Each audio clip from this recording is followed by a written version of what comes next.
What's up, guys? Welcome to another episode of the Revelers Rule podcast, where we celebrate life loudly and lively. And here today with me are two very fine gentlemen, and one of them joining us rather from north of the border. And we are going to definitely gang up on him for that. I mean, sorry, Jeff, you're just a victim of where you live. Oh, I can't blame you one bit. So with me today here are cigar prop Kevin Shahan and the box press bagger himself, Jeff Robertson. What's up, guys? How are you? Good day. Well, it's not freezing rain or anything like that up here, so it's good. It's beautiful. It's actually hot out today. It's probably like 88 already. 89. Fucking brutal. That's just not even fair. It's been like high 20s, like 30s up here lately. Yeah, is that Fahrenheit or Celsius? Fahrenheit. Okay, yeah, yeah. I'm like, I don't know, like Celsius. I think that's hot. I don't know. I don't know what your weird, weird math is. Yeah. We got moose math up here. You guys got freedom units down there. We got moose math. Yeah, that's it. Oh, this is off to a great start. I fucking love it. So now what, right? California, we have schizophrenic weather over here, man. It's so strange because most of the year, like stereotypical warm, anywhere from 75 degrees on up, it doesn't change much. But then there will be like those weeks, especially in between, if it's during fall or spring, there'll be like mostly sunny days with relatively mild temperatures. And then for like 2 or 3 days, it'll rain.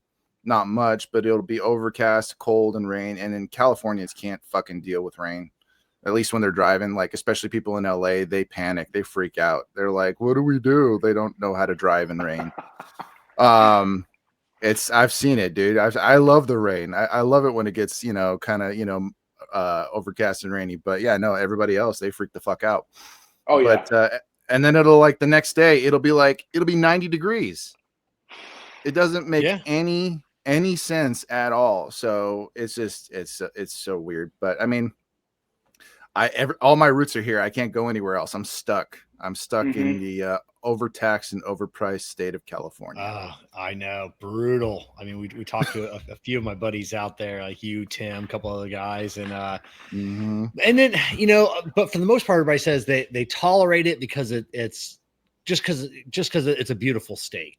It's everything you can do, everything you could want, in a state. So you deal with the taxes and the homeless people pooping everywhere. I don't know. That's on my news anyways. I don't. That's only if you're like in Santa Monica or Venice Beach. Okay, I assume that was everywhere. That literally sounds like you're describing Vancouver. Like, I grew up in BC, so same side of the continent, and that's literally Vancouver. Like, rains 90% of the year. You're lucky to see the sun once. Like, the amount of homeless people in downtown Vancouver is just mind-numbing. Wow. So I don't know. I got friends Nova Scotia and then Quebec City. Oh yeah. They both love it out there where they're at. I was talking about my wife's grandfather with Kevin just a minute ago, Jeff. He's from Canada. He's from let's make sure I don't butcher it. Saskatoon, Saskatchewan. That's where he's from. Saskatoon is great. I'm using that now, dude. Yeah, see, I see. It's like you Canadians have the weirdest names for some of your cities. Oh, dude, Saskatchewan. I get a friend of mine. He's in Moose Jaw, Saskatchewan. Yeah, Moose Jaw, and then my good friend Val Bradshaw. I don't know, Jeff. Are you familiar with Val Bradshaw? She's in Regina, but she's been in the cigar and I know the cigar and whiskey industry for 30 years. Wow. She's like she has to be Canada's most famous like cigar and whiskey aficionado. Valerie Bradshaw. Yeah, she's you definitely gotta look her up. Val is a wealth of knowledge. I've had her on my show many times, and that sounds like a journalist name. That's like so like a journalist name. Yeah. And now Valerie Bradshaw. Oh yeah. She used to do like on the local news channel. She used to do like whiskey pairings or something. So I love it. But yeah, Val is you definitely gotta look her up. She's 100%. I love Val. Great chick. All right, Jeff. So when I say we, I mean I don't know what Kevin's been up to in this regard, but I did a little Googling, and you have to either confirm or deny the stereotypes that are actually true about you, about you Canucks and crap like that. So apparently all of you are crazy about the maple syrup. Is that true? If you had to think, I'm guessing no. What about you? What about you? I don't mind it. So I like making a good old fashioned with maple syrup or something like that. But like, I mean, I don't go out of my way to buy the like $30 bottle. I just saw one at a local grocery store. It was $29.99 for a bottle. It looked like a whiskey bottle. I'm like, oh no, maple syrup. I've noticed that the really good maple syrup looks like it's a whiskey bottle. Like you should be able to actually just drink it out of the damn bottle. Yeah, straight up. I've never tried because I'm like, that just sounds kind of gross, though, even though I'm Canadian. Yeah. You know what's funny is like I don't know how often like Kev you eat like pancakes and shit or waffles or whatnot, but like the syrup.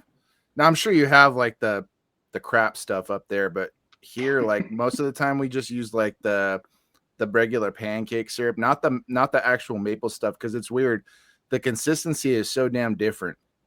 Because the shit that we use here for like pancakes and waffles is so thick and sticky, whereas like maple syrup, it's not nearly as like, I guess viscous is the word, even though it's a weird word to use.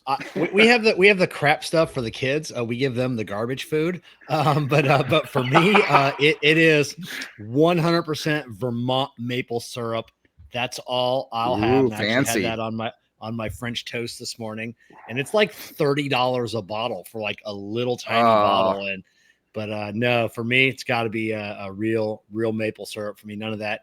Actually, well, I did. I was at a couple weeks ago. I was at a friend of mine's house down in Boynton Beach, and they did have like the fake maple syrup. That's when I found out they renamed Aunt Jemima. Like they not only did they get rid of Aunt Jemima, they changed the name of the syrup. Yeah. I was like, why would you get rid of Aunt Jemima? It's Aunt Jemima. Yeah, it's like old mill syrup or something. I don't know what it is. We still have Aunt Jemima here in California. Do you? I bought. You still do. Because it says on there like Old Mill or something, formerly Aunt Jemima. I didn't notice that. I didn't notice that, but don't take too much stock in that because my powers of observation are shit.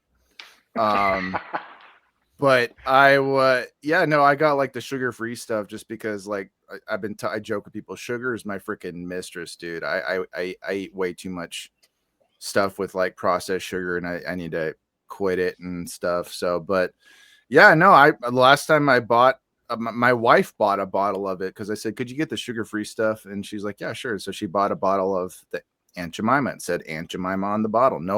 No formerly Aunt Jemima that I noticed. Maybe what the hell would you make syrup out of if you got rid of the sugar? I mean, it's 100% sugar. I mean, what is it?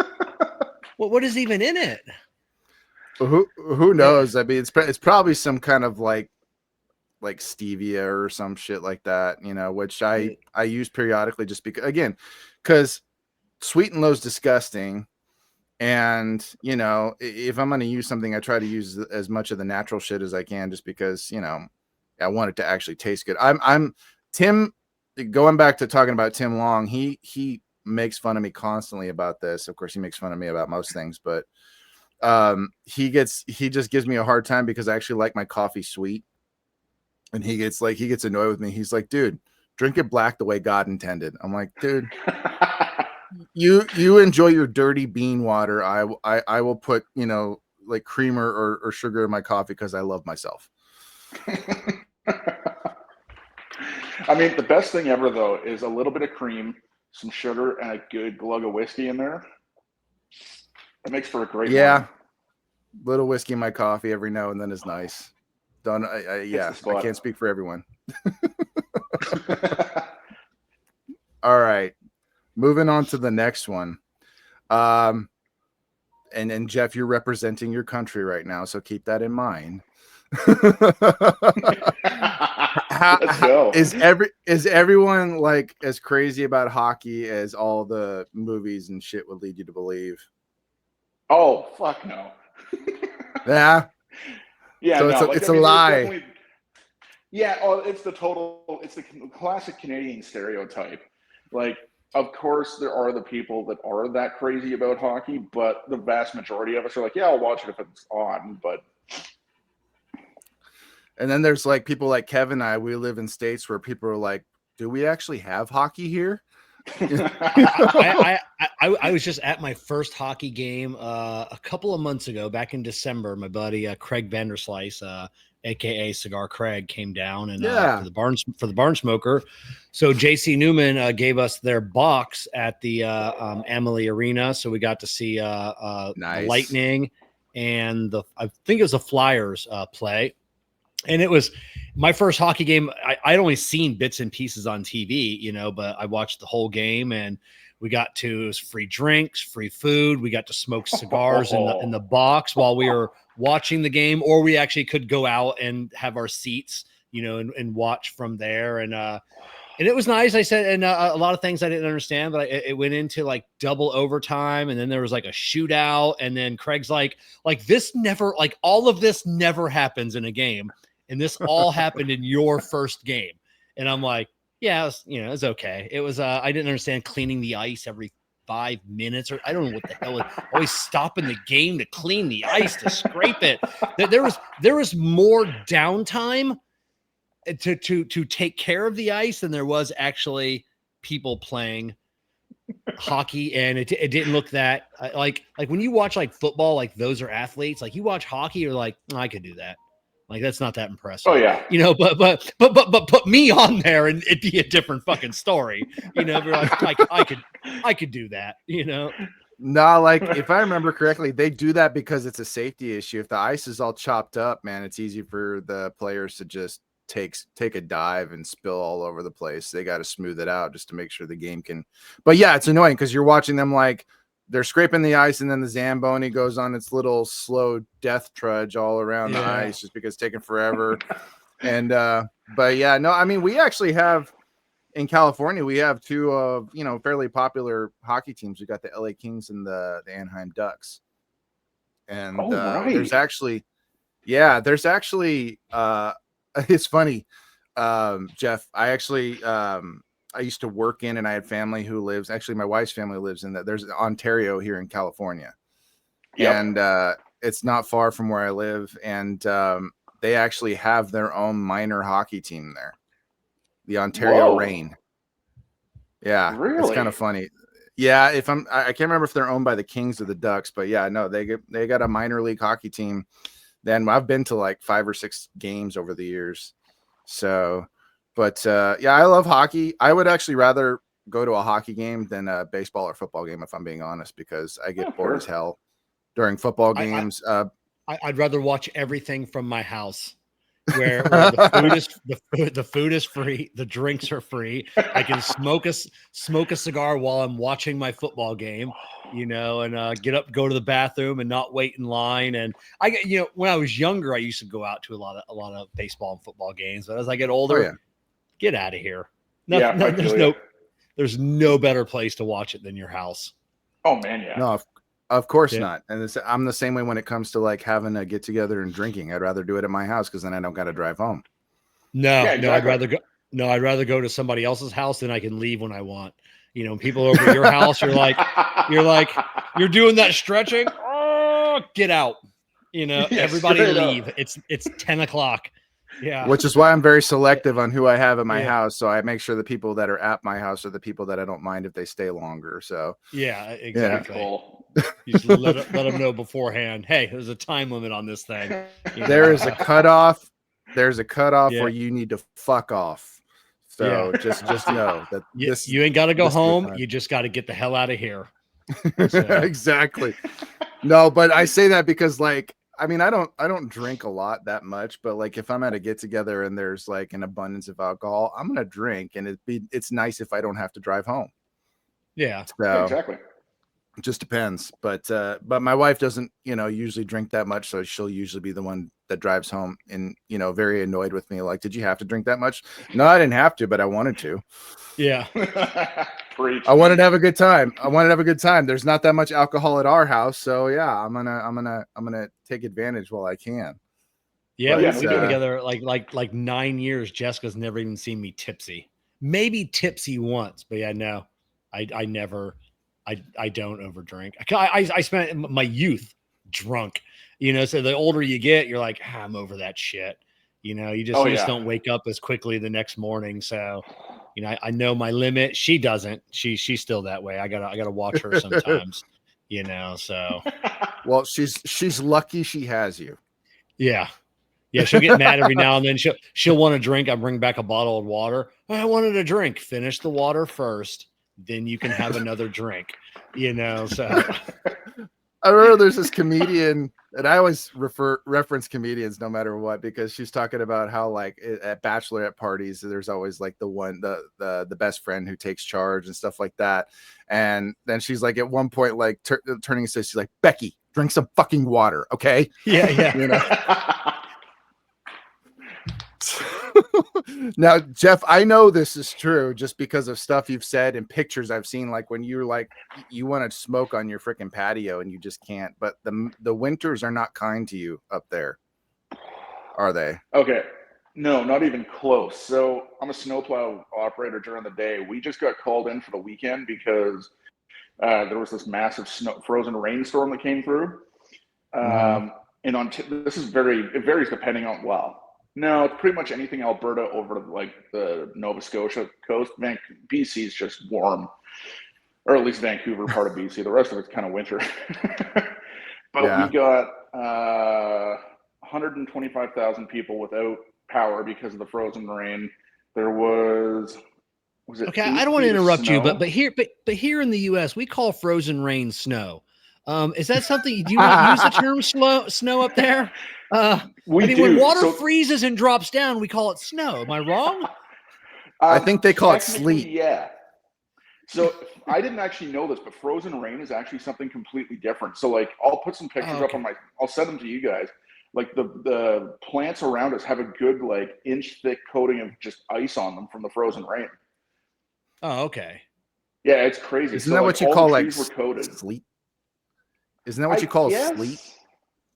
Although I think sleet is where it just kind of like, it's almost snow, but it just dissipates when it hits the ground.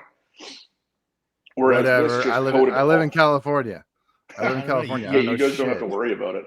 I mean, you think a guy that drives a snowplow would know all the things about the water that falls from the sky frozen, but I guess let anybody drive them trucks, I guess.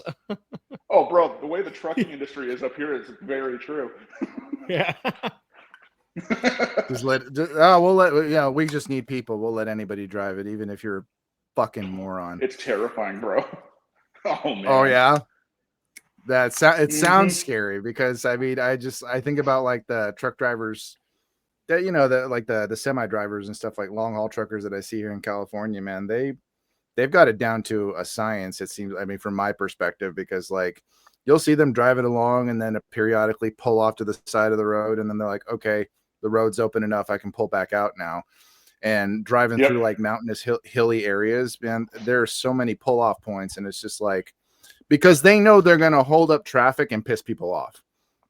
And so they have to pull off to the side, and they're like, I'm sure that annoys the shit out of them because they're like, fuck, I got like 10, 12 cars behind me, so I need to move my ass and stuff like that. But yeah, no, thankfully I've only encountered like 2 or 3 idiotic truck drivers, because a couple of them almost like merged into me while I was driving on the freeway, because they have that like I'm gonna count to 10 thing where like they can't see me because I'm not in there, for whatever reason, I'm not in their field of vision on their side view.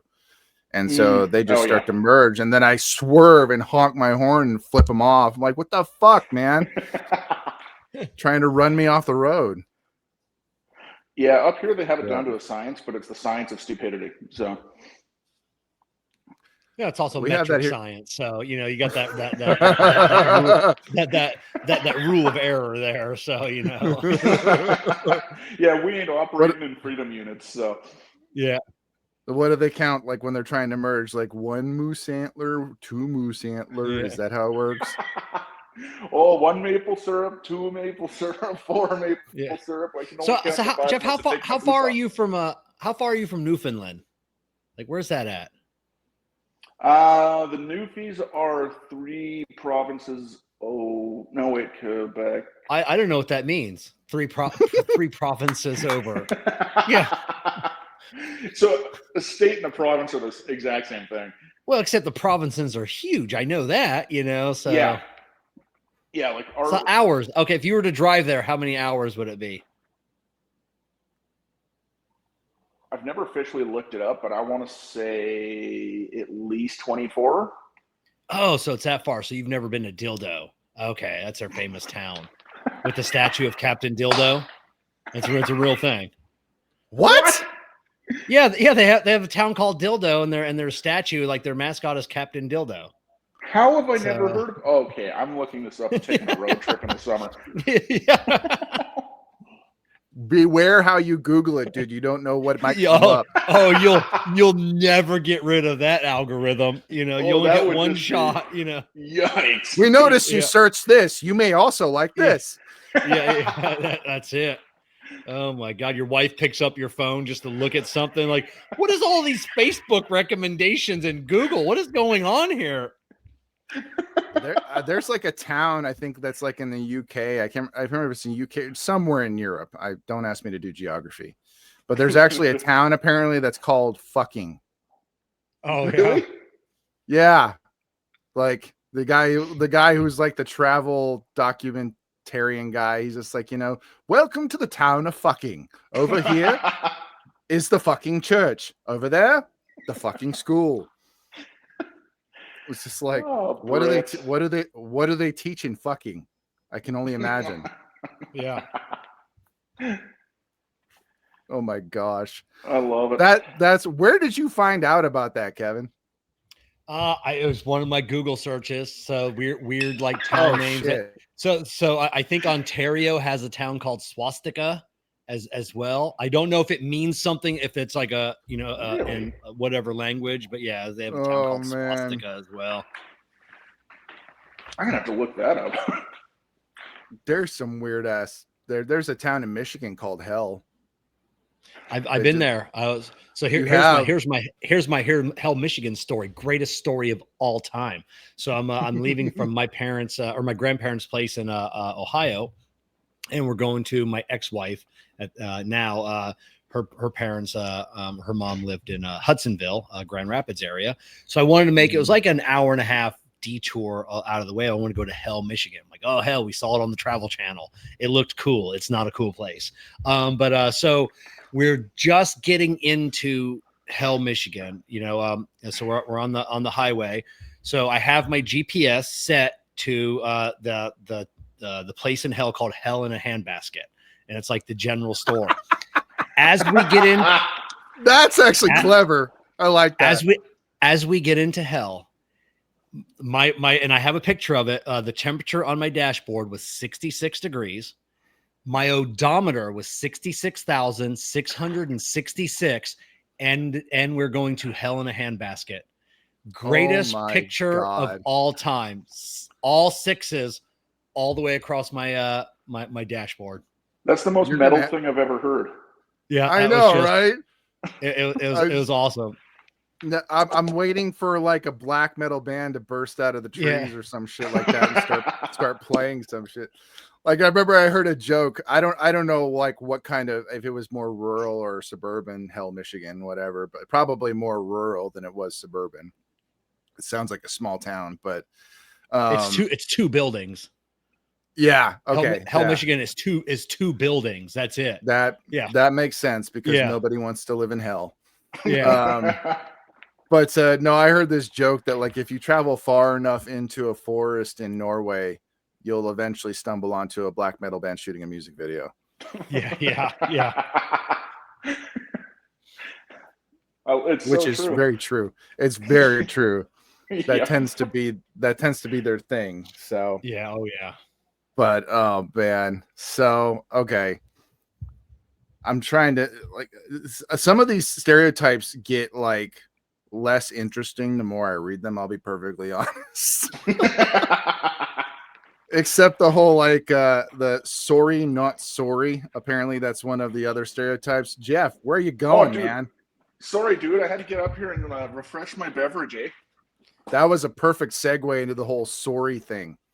Oh, dude, sorry. Like I totally just screwed that timing shot up there for you.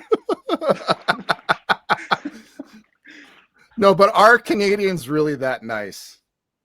Oh yeah, that's probably the most true one. Like obviously you get your dick bags and whatever, but the vast majority of people up here are actually like that. Yeah. Oh yeah. I used to manage a bar at a resort here locally. Super nice resort. I mean, the majority of all of our patrons were Canadians, and just the nicest people you can imagine. But then again, I mean, they were always not. We were in a resort. They're living down here on vacation, and like, they didn't have anything to be mad about, you know. But they were always. But it was buddy. Everybody was buddy. Hey, buddy. Hey, look at that buddy over there. Hey, buddy's looking a little creepy over there, and I'm like, that took me a long time to get rid of buddy. Oh, buddy there. Don't worry, buddy. It's okay. It'll happen eventually. And then all of a sudden you're back to thinking about maple syrup and dildo man or whatever. I guess one of the most common phrases like in surprise, amazement or whatever is like, fuck buddy. Like you're explaining something like, fuck buddy. I should tell you about this thing that I was doing the other day. You know, apparently that's like a very common phrase. They say it a lot. So yeah, I can see that. I haven't heard it too much, but I could definitely see Canadians being that guy. Yeah. Oh my gosh. Oh, Canada. And right. Now I'm just thinking about like the Terrence and Phillip shit from South Park. Oh, I forgot about that. I'm not your friend, buddy. I'm not your buddy, guy. Oh my god. I've got Canadian friends that love South Park and some that despise it, like they hate it, and I'm like, bro, you know, I know it's I love it. I think it's great.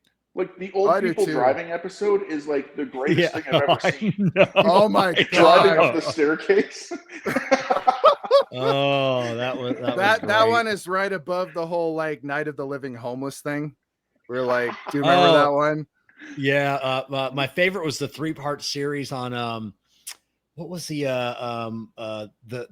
dragons? It was always it's like all we ever get to see is wiener. They promised dragons, and every time I turn it on, what was the Game of Thrones, and it was butters. It's just wieners every time. There's just wieners everywhere, you know. And where are the dragons? They promised us dragons, and that reminds me of the fucking like Guitar Hero episode where like they made it seem like being, you know, a pro at Guitar Hero would like get you these multi-million-dollar deals, and then like one guy to take the edge off for Stan, it's like, hey, there's this game to take the edge off. It's called Heroin Hero. You're chasing the purple dragon in the game, and the controller is like a mock heroin needle. And you just keep punching it into the crook of your elbow.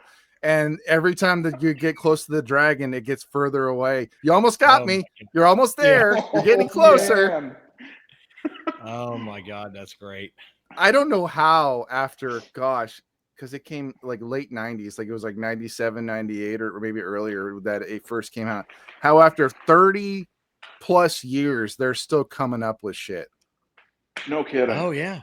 It blows me away because, like, I mean, that's impressive that they can offend people for that long. For one, oh yeah, because that's their thing. They don't care who they piss off. There is no political correctness, and it's hilarious. I fucking love it.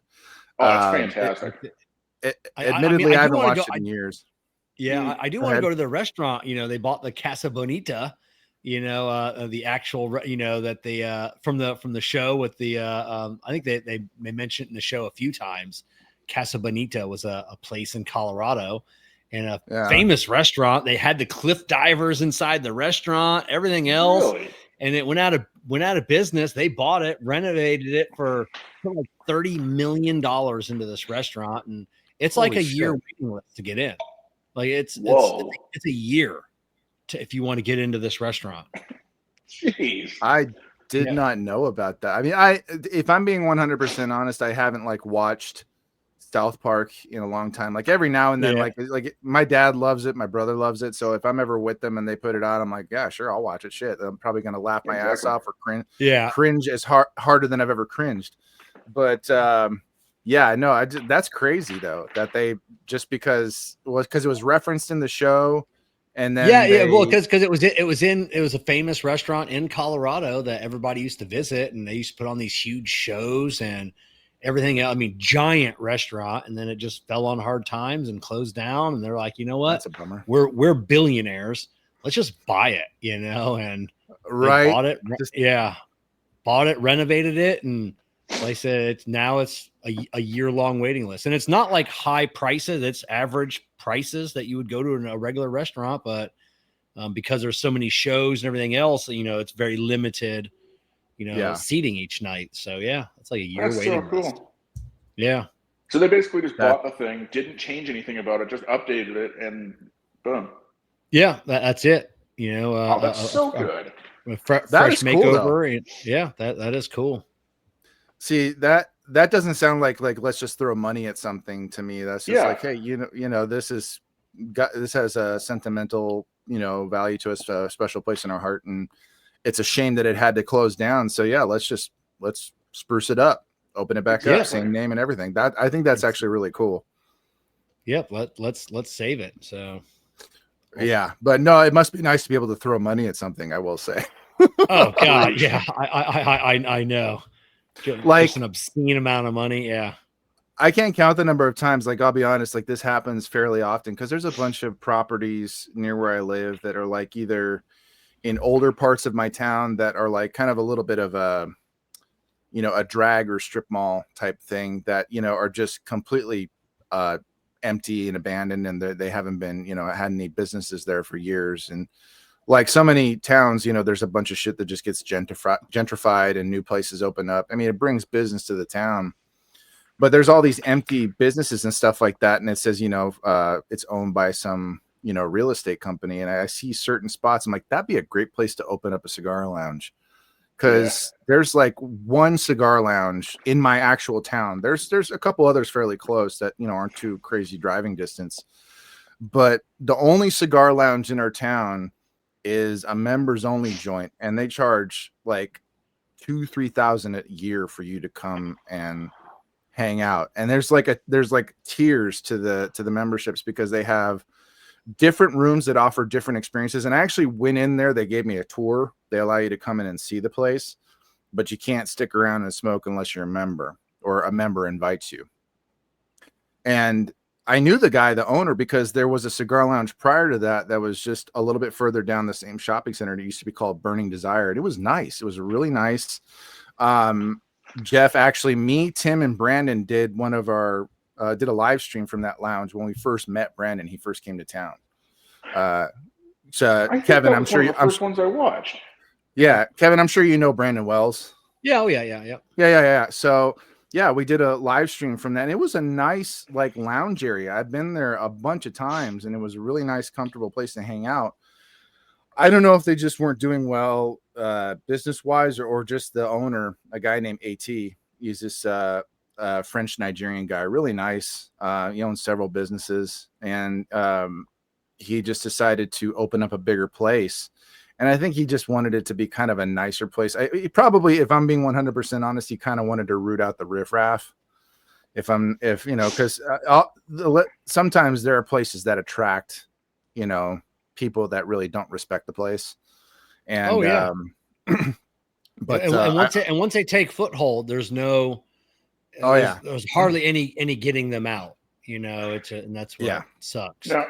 What does the riffraff look like? Is that like the cigar bro, like come in and like rub the whole thing under your nose before you smoke it kind of guy, or like probably it wouldn't surprise me. Either that or go ahead, Kev. I said that or the guy that for every cigar he smokes, he also smokes a half a pack of cigarettes in the lounge at the same time. Yeah, that type of person. And then there's the third type that they come in and they bring their own cigars, but they never buy anything from the place. Yeah.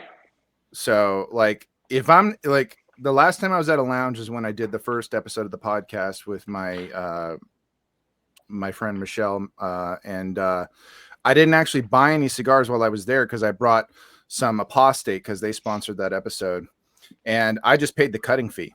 I was just like, if I'm not going to buy a cigar from here, I'm going to pay the cutting fee. It's always my policy. If I don't buy a cigar, I'll pay the cutting fee.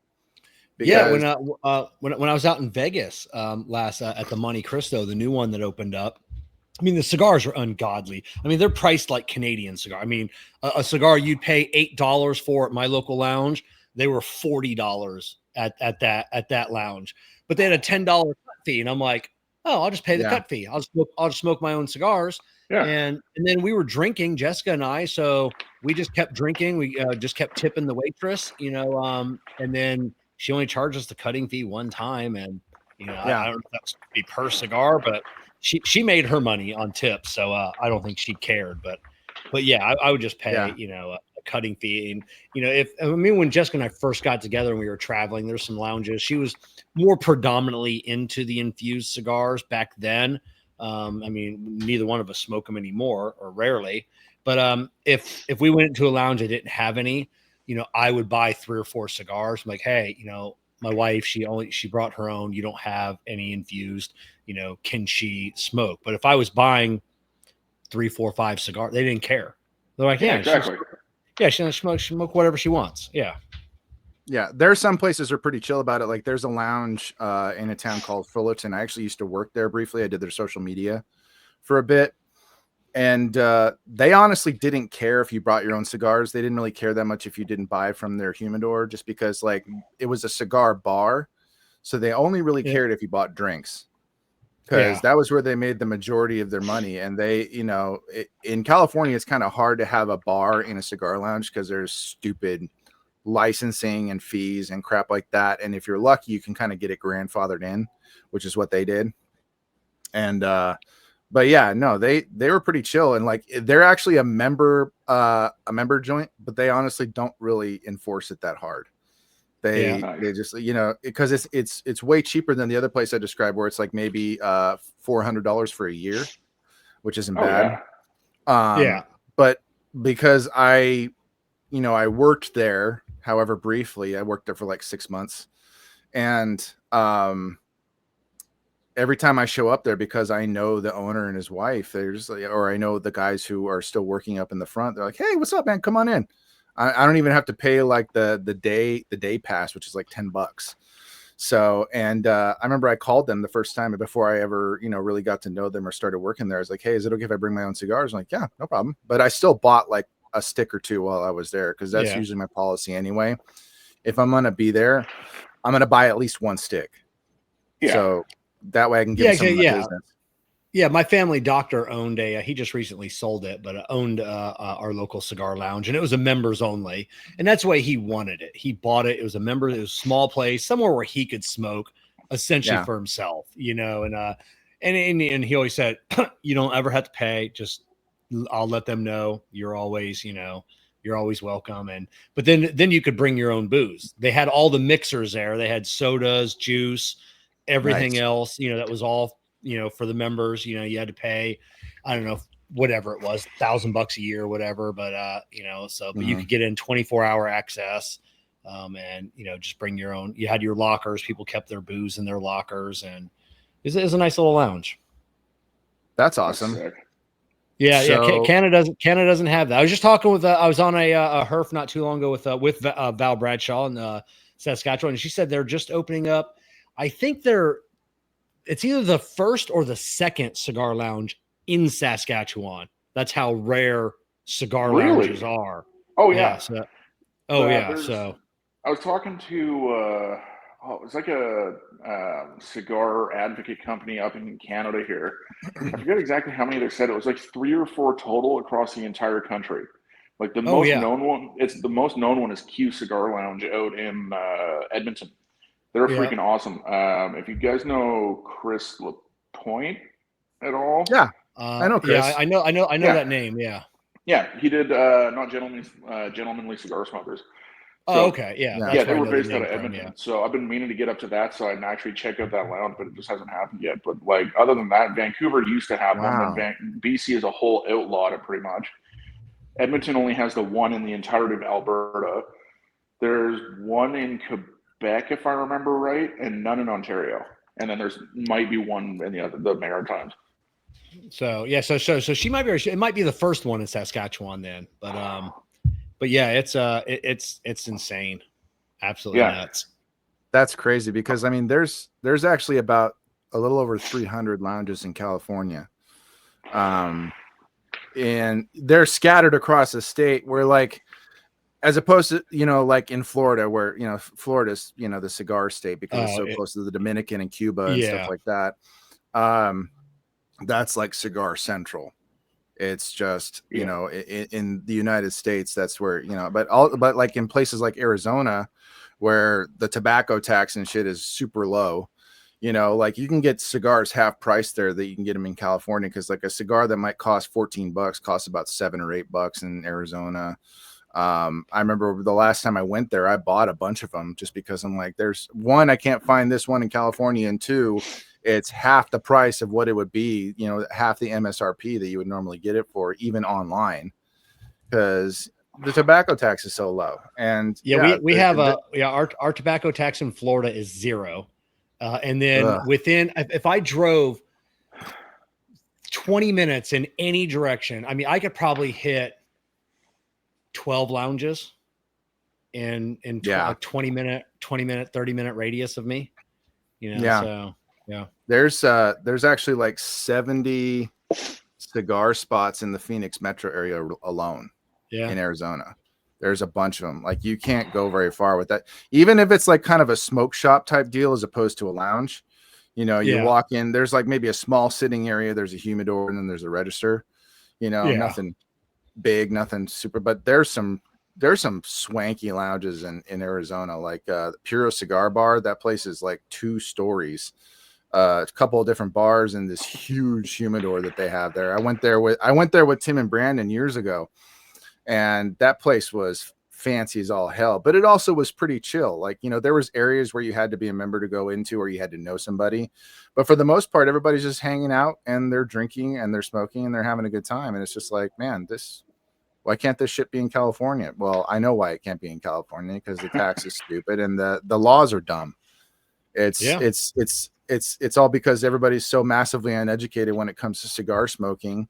And California is one of those states that like, let's be tobacco free. No, fuck you. Just get rid of the cigarettes. Well, that's it. It's just because the tobacco or cigars are lumped in with all tobacco and vape.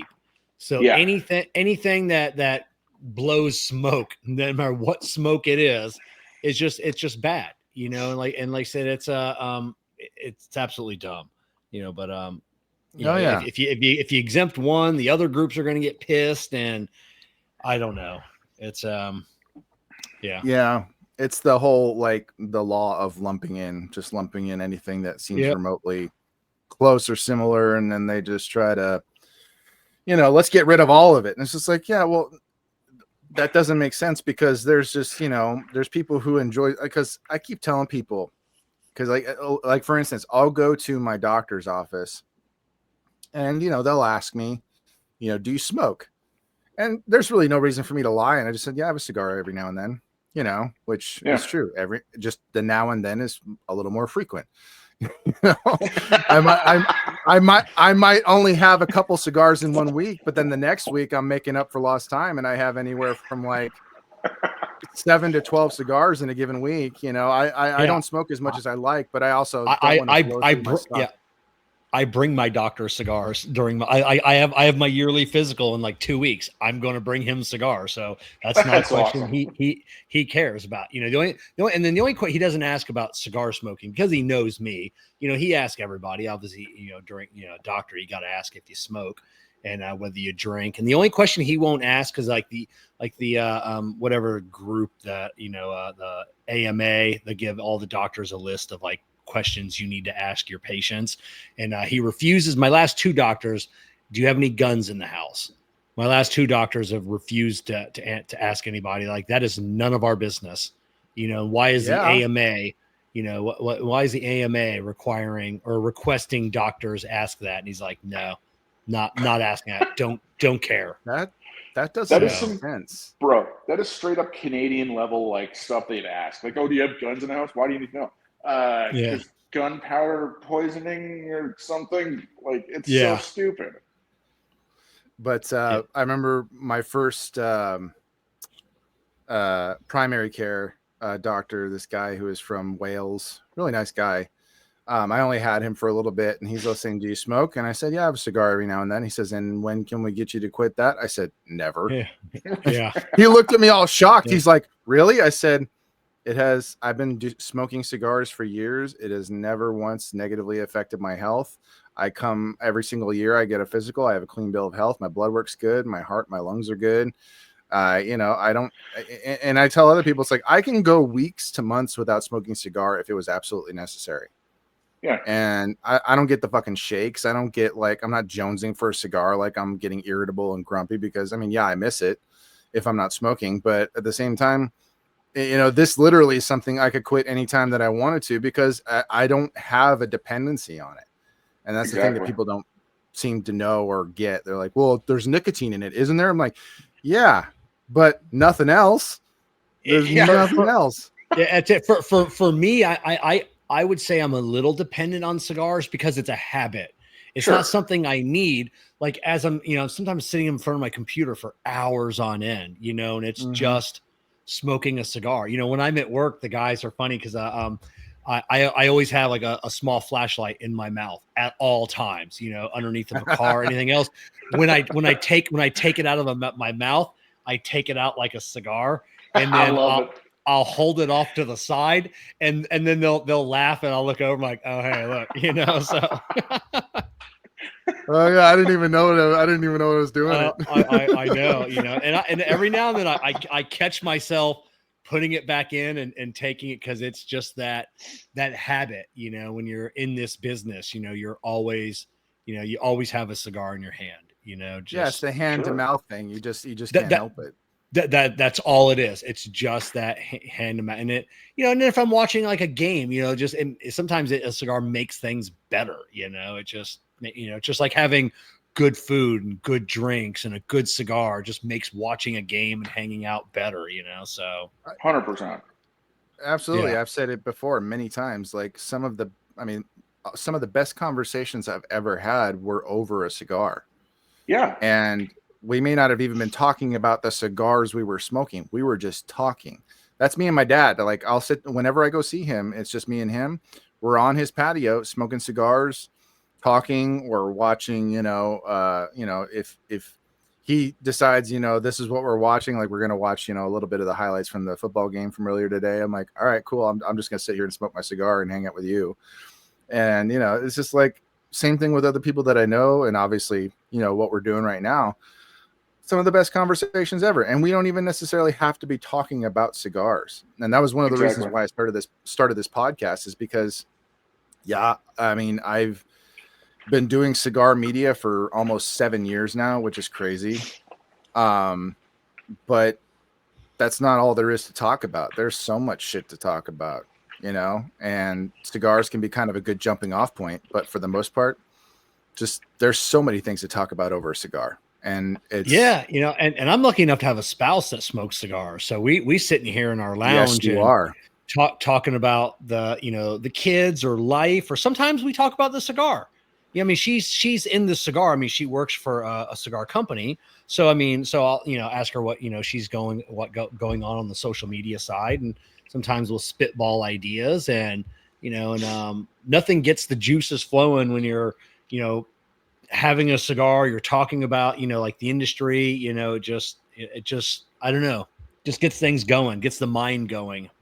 Totally. And I mean, at the end of the day too, like, it's one of the greatest equalizers out there. You sit down with a good drink, whether it's coffee, pop, bourbon, whatever, and you have a good cigar, you can have the greatest faith-based talks, buddies going through divorce, buddy's mom just died. It doesn't matter what it is. It's one of those things where it's like it just completely knocks everything out. You sit there for a few hours and you have an amazing talk about it, and you just enjoy life for a second. Yeah, we used to have at our local lounge a group of us. We were called the Deplorables, because we were all Republicans, and we all smoked cigars and drank. But when I first started going there, like I didn't know these other guys. I mean, I'm a mechanic. You had Lawn Care Dave owned his own lawn care company. You had Johnny Gold. Everybody had a nickname too. Johnny Goldshield. He was a cop. We had Preacher Joe. We had 2 doctors. The CEO of the local hospital. We had a guy that sold his business up north for like hundreds of millions of dollars, but nobody was better than each other because we all needed each other. Like, many times we needed Dave, to help us out, with something on our lawns or landscaping. They needed me to work on their cars. We had medical advice for the doctors, law advice from the cop, estate planning and everything else from this other guy. And so it was a great group of guys because we all needed each other for various things that we weren't experts in. And it was just great hanging out. And, like I said, the CEO was just as important as the lawn guy because that CEO had no idea what his plants needed and he couldn't figure it out, but Dave did. And Dave knew that, so it was, like I said, and it was all over this. The great equalizer. It's some, like, case in point, one of the best conversations I had was not that long ago when I was at TPE, when I was in Vegas a couple of months ago. And myself, Brandon and Kendrick from Apostate, Tim, our friend Crystal, who's a rep for Apostate and a bunch of other brands, Fratello and all that, and a couple other people. We're all hanging out at the Sahara Hotel and we're just sitting, talking, smoking, having a good time. And then I noticed, and I met this guy earlier in the day, a guy by the name of Trey, and he is a rep for Epicarillo, like in Texas and a few other local states that are close to there, mainly southern states. And he was sitting by himself. Like, he had been talking with a couple of guys and I guess they left, and he's just kind of sitting there smoking, looking at his phone. And I just like, I'm going to go hang out with him. We sat down and we talked. And come to find out, we had some crazy overlap in our lives. One of them was, and I know this is going to be kind of morbid as hell, both of us had experience in carrying a deceased loved one out of a house. Whoa, like, wow. Both him and I had that in common. It was just nuts. And we had this really great, kind of emotional conversation about these things that have happened in our life. And it was just a trip. And it was such a great talk afterwards. And like, I just wanted to talk with the guy. That's all I wanted. And then he's like, "Hey, are you going to be at the expo tomorrow morning for the last day?" I said, "Yeah, I'm going to be there for a couple of hours." And he's like, "Come to the booth. I want to give you something." And I was just like, "Okay." And I stopped by that day, and he was like crazy kind, and he gave me a bunch of Epicurillo cigars that I've had before, but they're so good. And he was really, really kind, and he's just like, "Yeah, I appreciate the talk, man. It was really great. Thank you for sitting and talking with me. It was, it was really nice to have, that kind of a talk with someone." And then it was just great. And it was just all over smoking cigars, and it was a really great conversation. Yeah, so. It was a couple of the rules we had, unspoken rules in the cigar lounge with the group of guys. No matter, we could all be having a big discussion. There'd be 6, 8, 10 of us. If somebody walked in, no matter who it was, everybody had to stop talking and everybody greeted that person. Awesome. Hey, welcome. Whether we knew him or not.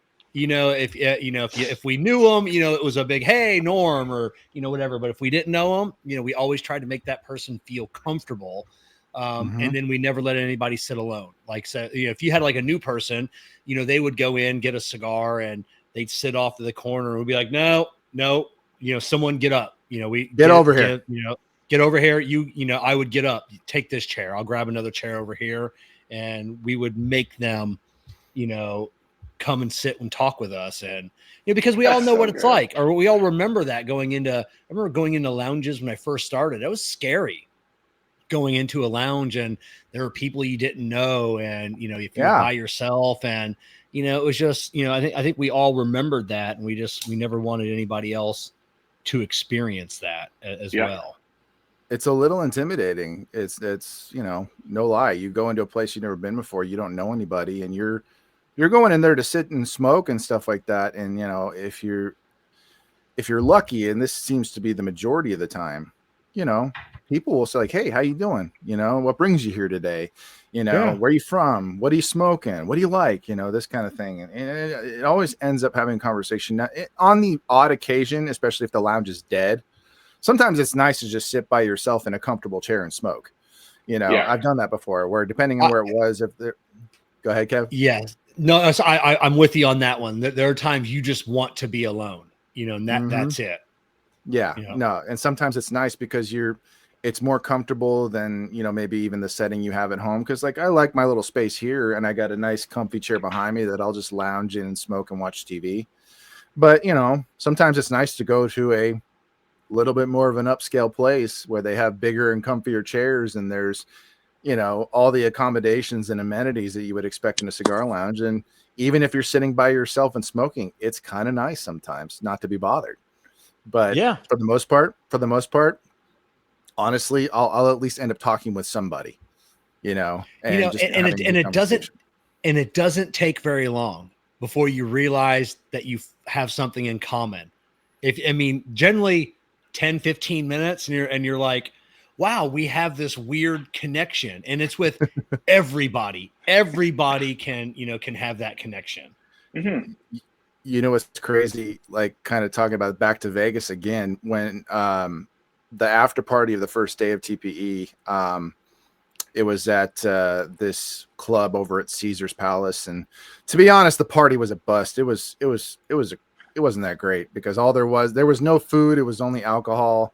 When the last time I was at TPE, they served a nice big dinner. Drew Estate had, you know, sponsored the whole thing, and they pulled out, you know, some pretty good stops that night. The only nice thing is that it's an open bar for probably about, you know, 3 or 4 hours.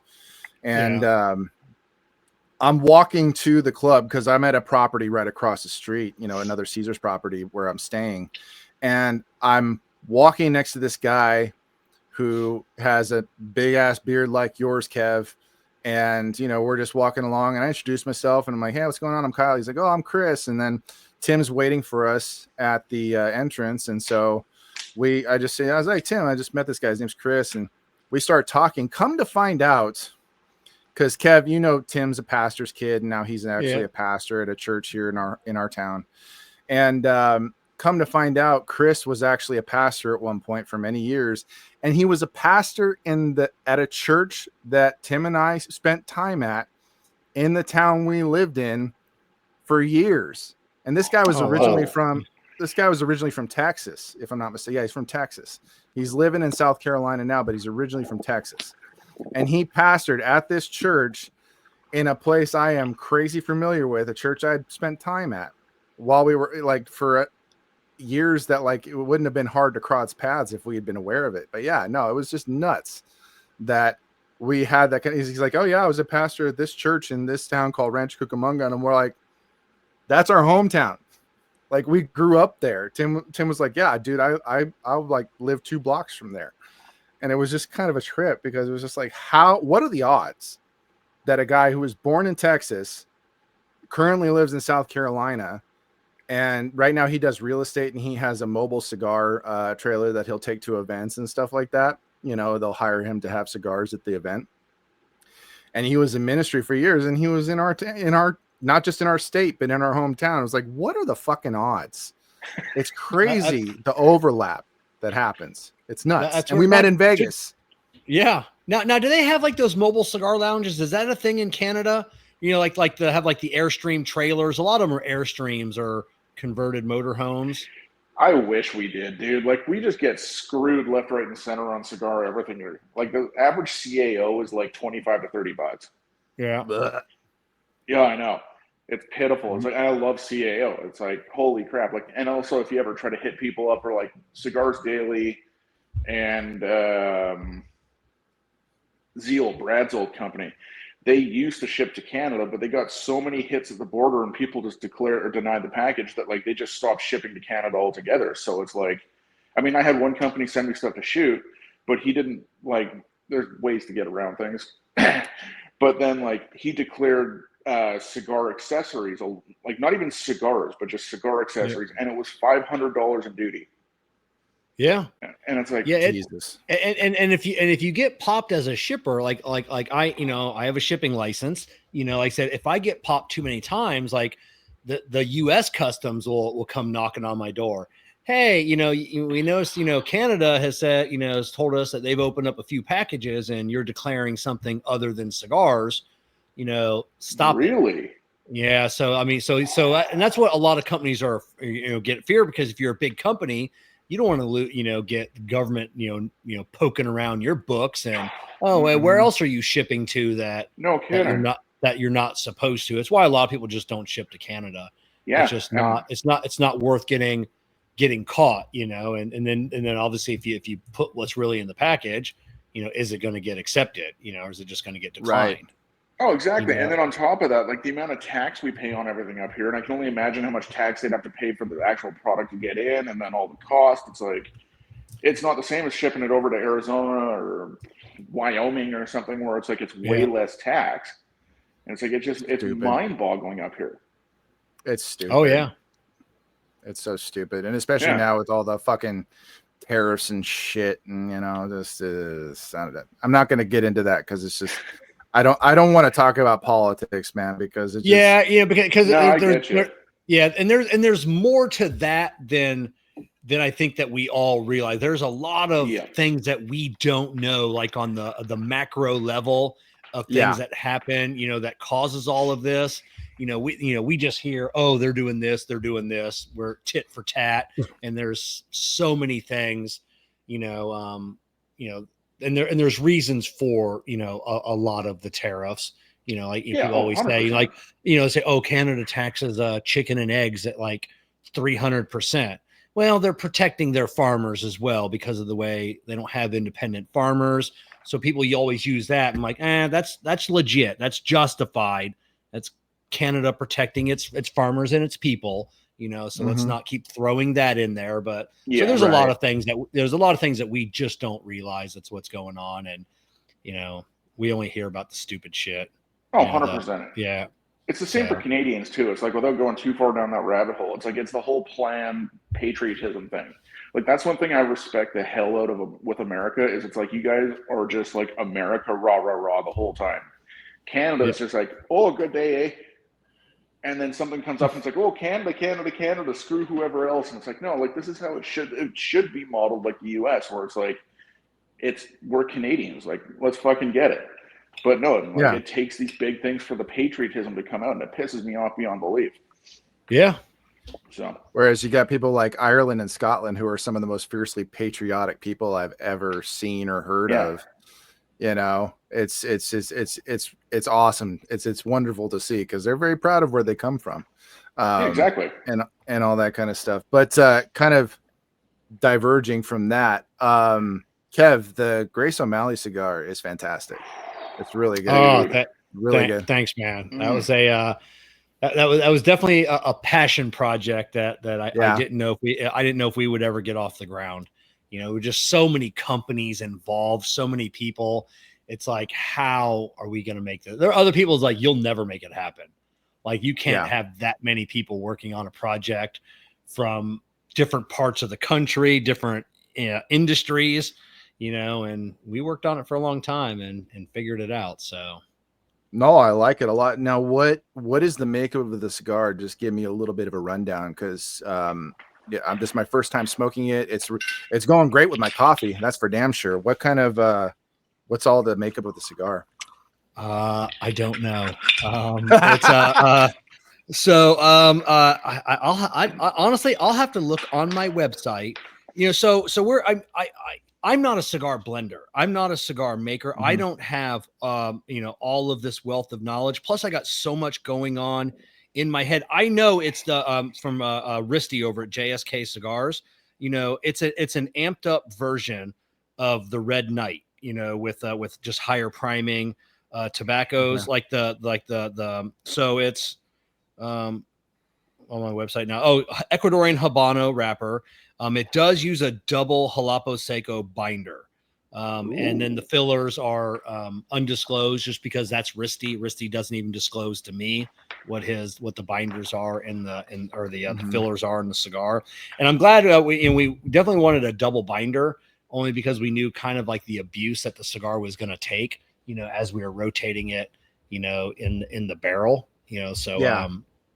But yeah, it's like all of my cigars. Like I said, it just, you blend them and then I don't know, then I forget about them because I'm thinking about the next one and the next one after that. And then I've got manufacturers sending me cigars like pre-release, hey, let us know about, we kind of want your opinion on this, and this.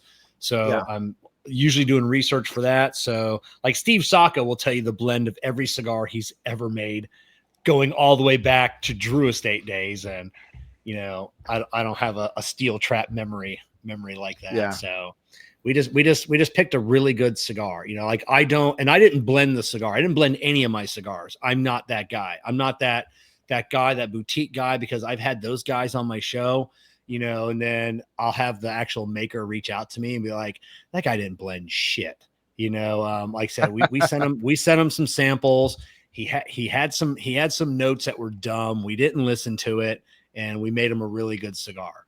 So I'm not, that's all I ask for. I'm like, I want a really good cigar. So I only work with my friends, so like with Sinistro, I know what James makes, so I'm like, hey, I kind of like this, but I want you to think a little bit outside the box. Just, make me some good samples, and, he, made like 3 or 4 or 5 samples. I can't remember what it was. And I only wanted one, but we ended up using 2 of them because they were so good. And I didn't give him any notes, anything else. He just crushed it, right from the beginning. Cause we're friends, we're boys, awesome. So same thing with this one. I trusted Risty because I know what he's capable of, so I just trusted that he was going to make me a really good cigar, and he did. Oh yeah. That's awesome. It'd be different. It'd be different if I was working with a company I didn't have a relationship with. Then I'd probably have to dive deeper into the cigar. So with that, like being that you kind of knew these guys already, what compared to, like, say you're just going to release another one tomorrow with a company you don't know, what does the process look like in that case? A company I've never worked with? Yeah. I wouldn't. I wouldn't work with a company that I don't have a relationship with, because I wouldn't know where to start. Yeah. It would be like, hey, send me some samples, like 6 or 8 samples. I wouldn't know if that company, they're just giving me somebody else's cigar, which happens in this industry, and be like, okay, we're just going to give you, this company, we already make a cigar for them. We're just going to give you the same thing. We'll call it whatever they want, like on the wrapper, binder, filler, because nobody's going to know. And it could be a great cigar, but I don't want that. I want something a little different. Like this one's similar to Risty's. He just amped it up a little bit for me. Sure. But yeah, I'm only going to work with companies that I have a relationship with. I'm friends with them. Like I have their cell phone number and I can call them, Nice. so that's going to be and it's just going to be, hey, I want a really good cigar. And that's it. Send me some samples of some stuff because all of these makers, Risty, James Sinistro, Steve Saka, they have thousands of blends already in their book, in their mind, and they'll never get to them ever, no matter how long they're in this business. So, James might be like, you know what? I'm never going to get to this blend. I'm going to give it to Kevin, and just let me see what he thinks of it. So he'll work on it. He'll tweak it. And then he'll send me, a couple different versions of it, but, just that's who he is. He just wants to put out the best work that he can. Oh yeah. So in that case, do you give them like flavor notes you want, or do you just give them like carte blanche to just send you whatever? Send me whatever you want. So it doesn't make what are you digging on?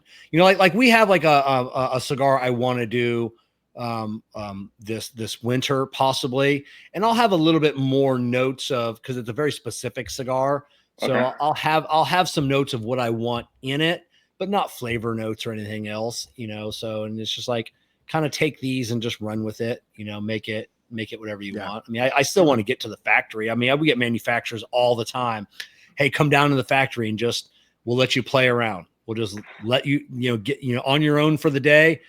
We'll put you with somebody and I'm like, I'm just going to make garbage. That's all I'm going to make, So I'm like, oh, hey, let me see if I can put this. Well, this is fucking horrible, So, but yeah, I mean, it'd be a nice time to go and do that and make some garbage cigars, but they're master blenders for a reason.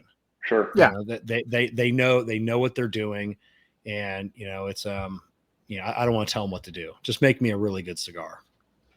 That's honestly kind of a bucket list thing for me, where like I want to at least once figure out like blend a cigar, obviously not necessarily blend it myself, but work with somebody and figure out like a certain type of profile or blend and stuff like that. I know it's not easy. It's not, just as simple as like, oh, pick these 3 tobaccos and that's what we'll use. For all I know, it may turn out great. It may end up, like you said, Kevin, like it just be garbage. Who knows? I don't know. Maybe I have an uncovered talent of being able to, figure out how to make a cigar work. But no, lately it's been more of a growing desire for me to possibly, blend, have a blend or two that I come up with, and just like, because there's been something that kind of, I know it sounds funny, that kind of inspired me to think about it, and it's been something that's been on my mind lately, and I'm trying to see if it's worth pursuing. There's a couple people I want to talk to and see if it's something I can try, but like kind of like you say, Kev, for all I know, I may be shit at it. It's make garbage. It's hard to make it a go in the cigar industry. I mean, you look at, and there's a reason why there are a lot of influencers and bloggers and media people that have never done their cigar, or a cigar. You would think, why doesn't Cigar Coop have his own cigar? Why doesn't Half Wheel have his own cigar? Why doesn't these people? And then, and I thought the same thing. I'm like, hell, I said, I got a giant following behind us. I'm like, I'm going to make my own cigar. And then, I don't sell that many cigars, I still sell my cigar accessories. We still do the affiliate sales, which I still make more money at, but at the end of the day, it is nice having your own cigar, something that you made, if nobody buys it, I got a couple thousand cigars that I can smoke for a while, nobody else has to. I was talking with Zohar Reisman of ZR Cigars when I was at TPE, and really nice guy. And, they've been doing their thing for about 7-8 years now in total. And, they've been making, they've been pretty successful. And he was, pointing out that like there are a lot of boutique brands, smaller brands that come out, and unfortunately only so many of them kind of pass the threshold of being able to continue, making business and doing well, because, for every, 5 or 6 boutique brands that come out, there's usually only like 1 or 2 that can, make it in the long haul. Unfortunately, it's just part of any business. There's a bunch of people who might want to start out in some business, and then, they find out how challenging it actually is to maintain that business and how hard you have to work at it. And, the cigar industry is no different. There are a lot of people who are inspired to create their own cigars, and a number of them do become successful, but there's a lot more of them that unfortunately kind of fade into the background. That do not, they have consistency issues, construction issues, delivery issues. It's one of the things that we do on our cigars. I don't want any odd tobacco. I don't want the factory to go out and have to buy anything. Because then you run into consistency issues. If it's a cigar that you're gonna work over and over again, if it's a limited edition cigar and you only have a little bit of this, a little bit of that, not a big deal. You can find some odd tobacco. But if it's a cigar that you're like, hey, this is going to be my core blend, like I like talking with James at Sinistro, I only want to use tobacco that you're already using in your other cigars, because you can take 12 tobaccos and there's an infinite number of ways you can blend a cigar, but if you're using the tobacco that they're already using, you're never going to have a supply issue, because they're always going to make sure they have it for their cigars. you know. So, but if you want this weird tobacco that because, you know, you want to try it, you know, now you're dependent on that factory always getting that tobacco. And what if it's out? And then you have to reblend your cigar, and then now it's not consistent, you know. So tell people, you know, stick with what the company has and what they're, you know, they have, you know, a lot of, and what they're capable of getting a lot of the same thing. And then you'll make sure you always have a consistent cigar. For sure. Oh yeah. It's well, for sure, eh? Oh, sorry, for sure, right there, bud. Couldn't help it. Just it's second nature with you, dude. I remember for the longest time, every time I greet you on a live stream or something like that. Oh, for sure, eh? Oh, Kyle, dude, how you doing there, bud?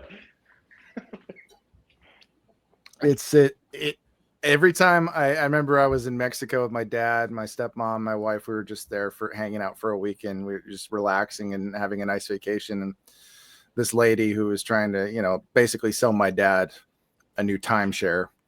And she's living in Mexico, but she's from Canada. And every now and then I would hear like the boot or, you know, all that kind of stuff.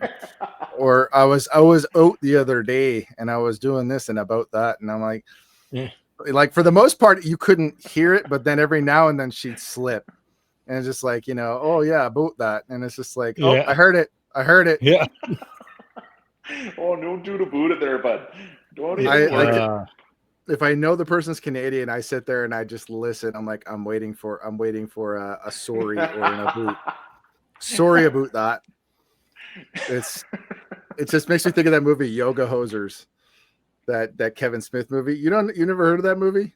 Oh, I'm watching this with the message. No, I've never seen it. No. Yoga Hosers. It's a weird ass plot. I can't even really explain it, but yeah, it's his daughter and Johnny Depp's daughter. They're like these two Canadian girls working like a convenience store, and they hate their job and they really don't care. And anytime somebody complains, they always say the same thing. They're like, sorry about that, you know.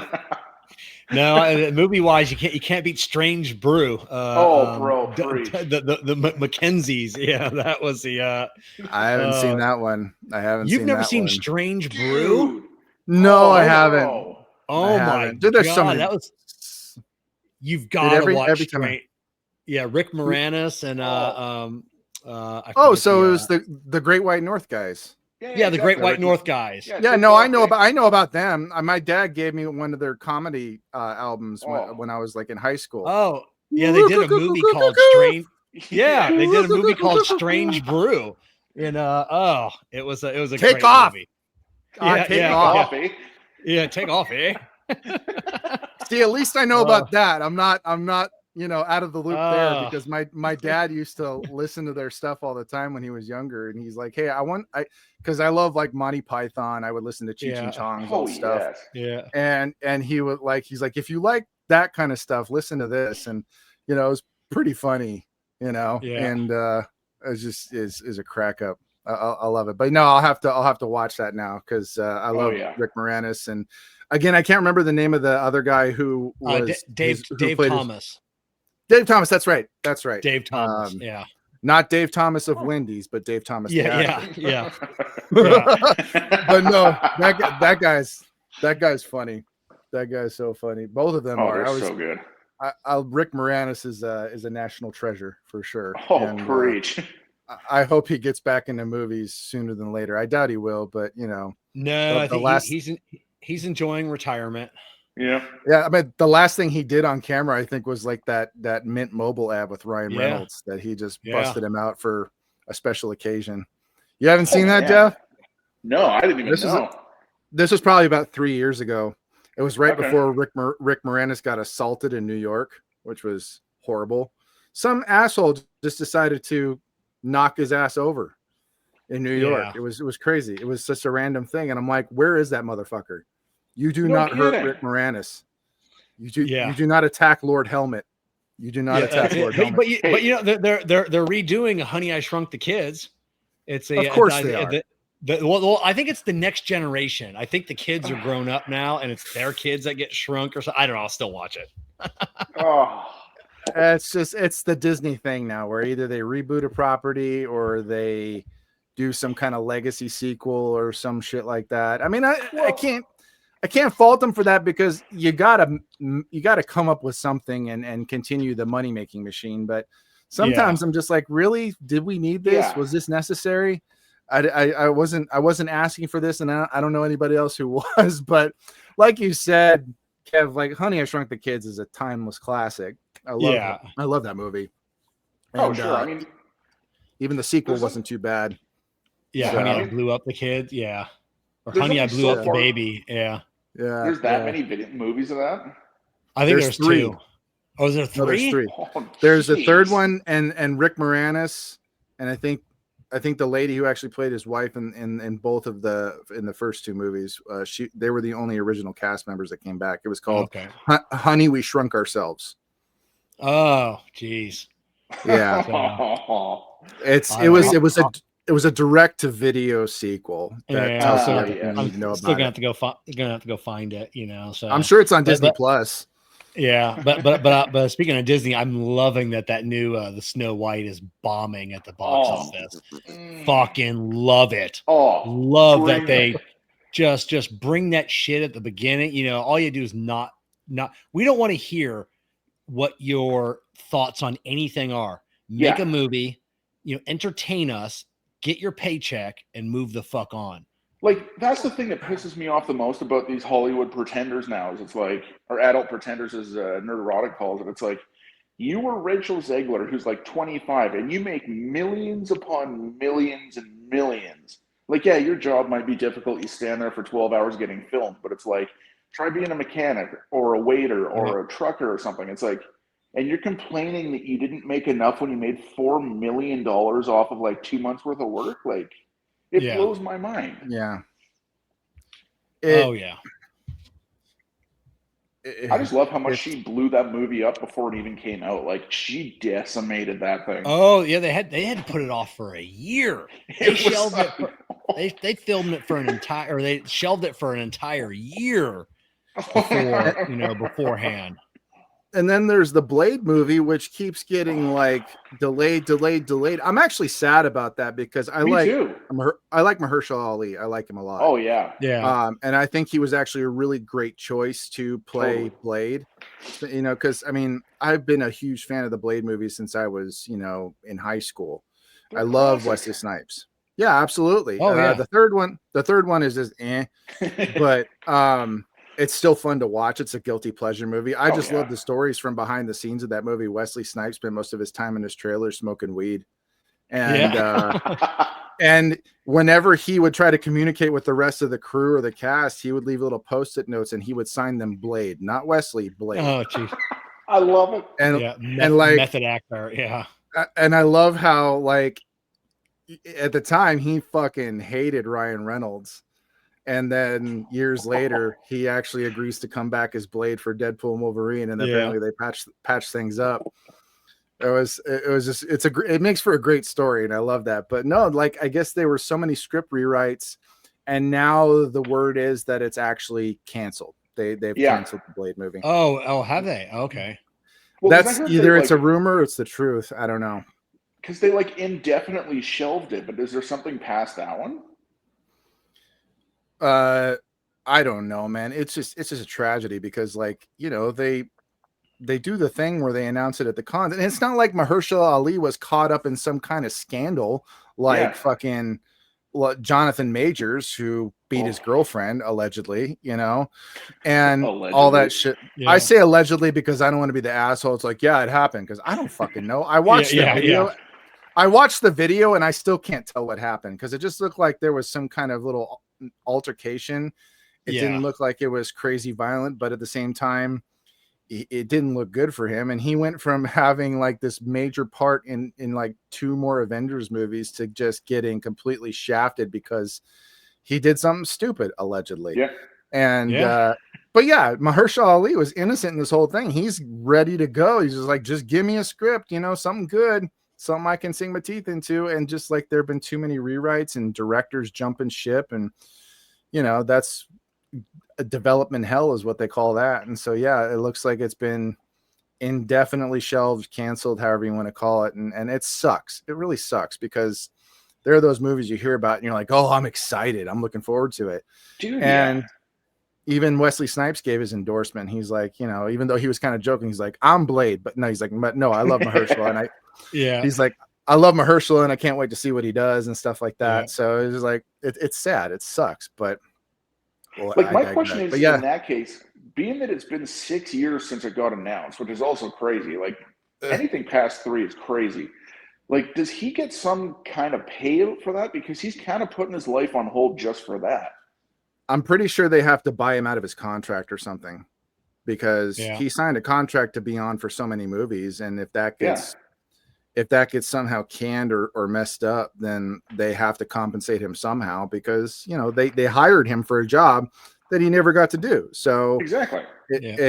I'm pretty sure there has to be some kind of, like, you know, severance or cancellation fee, you know, that they have to pay him, because he signed a contract. He signed a contract that I'm going to be in this movie and X amount of movies following. You know, the same thing happens, I think, for actors who sign on for like multiple films, and let's say the first film or 2 bomb and they don't have enough capital or demand to make the other movies that they planned, you know. And I'm pretty sure there has to be some sort of, you know, like I said, severance or cancellation fee, because they signed a contract. And it's not their fault that the movie underperformed, you know. I mean, unless they were just doing their worst acting. But you know, it's I'm assuming, again, I don't know. I don't work in Hollywood. I know a number of people who do. But yeah, I'm pretty sure there's some sort of like compensation or cancellation or fee or whatever. And they just like, okay, well, here, we're going to buy you out the rest of your contract, and here you go. You know, and that's you got more and more production companies fleeing Hollywood, fleeing California, you know, because the taxes and the price. I was just watching something with Rob Lowe. He's got that new game show that the floor. The floor. They filmed. Yeah, my wife loves that show. Yeah, really. Yeah, they filmed. So he was saying, and it's cheaper to bring 100 American contestants to Ireland and put them up in hotels and feed them than it is to film in California. Jeff, are you lighting fireworks or something? Yeah. No, this is going to be smoking Revelry first, but I just gave myself a massive nosebleed. Oh, shit. Yeah. Oh, God, shit. That thin air, you know, it's he got up too fast. You can't even stand up in Canada without getting you gotta ease yourself out of a chair. Dude, like, we go ahead. I'm here filming this, and I don't even have paper towel to finish it. Oh my God! Shit. Yeah. How many kilometers high are you? I don't know. You know, it's we're like 8 mooses high here. Yeah. With or without the antlers, because I know at some point they shake them off. Yeah. Well, with the antlers, because I mean, otherwise you're just talking about a beaver there. You know, it's funny you got the nosebleed. We were just talking about Doug and the McKenzie brothers there, Strange Brew, and he gets the nosebleed. That's totally Canadian thing, just random nosebleeds. Dude, I actually used to get I would wake up with nosebleeds for a while when I was when I was a teenager, and my allergies were just really bad. It just, you know, my nose, I guess, would get so dried out while I was sleeping that I'd wake up and there'd be a spot of blood or 2 on my pillowcase, and I'm like, what the fuck? Yeah. And it would just came out of nowhere. It didn't happen a lot, but every now and then I'd wake up with a little bit of a bloody nose, and thankfully it hasn't happened in probably 20 years. But yeah, it was kind of nuts. I was just like, holy shit, that's something fun to wake up to. It was never like this situation like I got punched in the nose and it was just gushing blood, but still, any blood on your person that you don't know how it happened, that's a little bit unsettling. And yeah. Damn, dude. I know, dude. His wife's gonna come in tomorrow. There's gonna be blood on the floor. The place is gonna smell like cigar smoke. And what did you do? What are you doing over here? Sorry, dude. It was like the Revelry podcast. I had to go all out there. Yeah. Oh my god. So yeah, you can blame Kevin and I. It's like, we got into a pretty intense discussion there, eh? Yeah. See, dude, I started sweating maple syrup there. It was so intense when I was thinking about all the stereotypes that I was like, oh. No, I'm pretty sure you were sweating Canadian whiskey because that's what you're drinking. Well, I think that's a good note to end the show on. Because it just looks like Jeff had a little mini fight club in the back there. Hey, the best part is you never talk about it. Well, we didn't have to, and you still got a bloody fucking nose. Yeah. Holy shit. There we go. Oh my gosh. Oh wow, you weren't kidding. Hopefully nobody's affected by blood. Yeah. Well, I'm not. I can't speak for some of my audience, but me and Kev are good. But yeah, hopefully nobody passes out hopefully they just listen to it and they don't watch if they have a blood phobia or something. Yeah, no kidding.